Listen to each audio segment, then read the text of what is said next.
Good morning, everybody. It's time to read a story about Herman and the Bears. You think it's a real story? Can't tell yet, but let me tell you, I doubt it.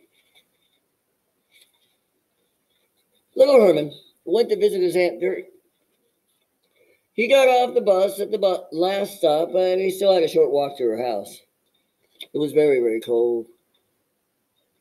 I'm all dressed up, bundled up, ready for the cold, like me. And to keep warm, Herman piled himself deeper inside a long furry coat, and he pulled his big furry hat down over his face. Herman. It's like he's going into the woods. He looked just like a bear, which is funny because that is exactly what a passing bear thought he looked like. Oh no, do you think the bear will eat him? No, bears don't actually eat people. They might attack him, but they don't eat him. You must be my cousin Julius, said the bear, grabbing Herman by the hand. The bear ran with him to his cave. Wait, what? Okay, now I'm already hearing weird stuff in this story. The bear's talking to Herman. Look what I found at the edge of the woods, he shouted. All the bears ran over and kissed Herman hard and went, Cousin Julius, they shouted.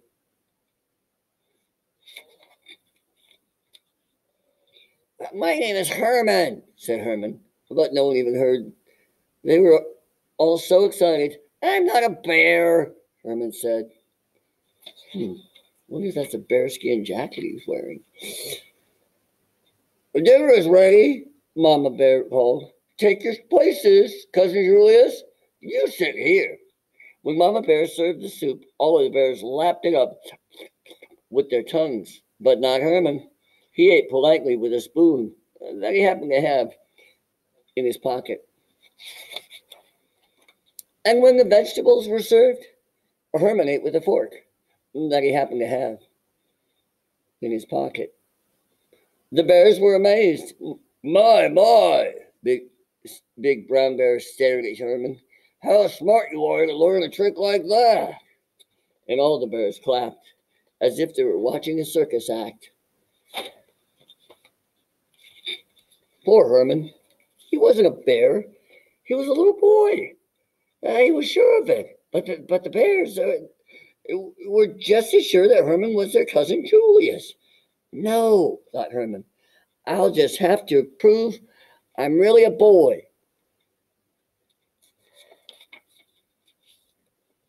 He began to sing and dance and whistle and tie his shoelace and stand on his head.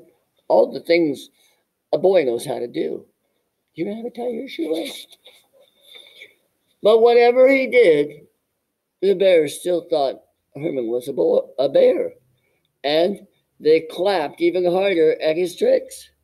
See what happens, said Papa, when a bear has a chance to go to the big city and learn a trade. Wow. Herman, you're quite the inspiration to bears. What a clever cousin we have, said Big Brown Bear, and he yawned and went outside. Big Brown Bear looked at the sky and announced the time of year. Winter!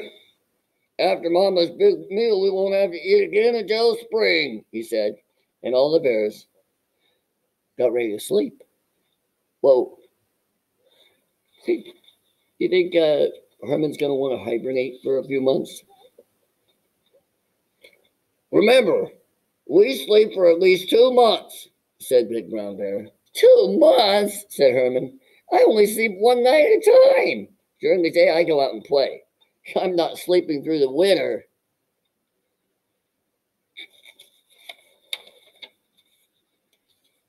But all bears do, said a baby bear. Not this bear, answered Herman. I like winter. Wait, he likes winter, said the bears, astonished. Astonished means super duper surprised. Yes, I like winter. I like to go sledding and to skate. I like to make snowmen and drink hot cocoa with whipped cream. I like snowball fights with my friends. And I like to make giant tracks in the snow. And besides, I have to go to school. So do you. When Herman finished speaking, there was a long silence. Then Big Brown Bear spoke. Perhaps you aren't a bear after all. In fact, now that I look closer, you don't even have a nose like a bear.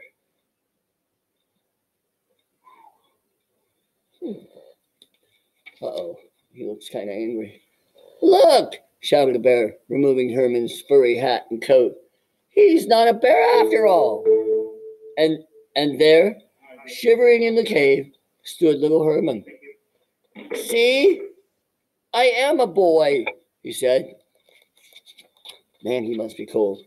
Papa Bear roared with laughter. That's the best trick of all, and the trick was on us. Herman put on his furry hat and coat again. He said goodbye to all the bears. Come and visit us in the spring, they yawned after him.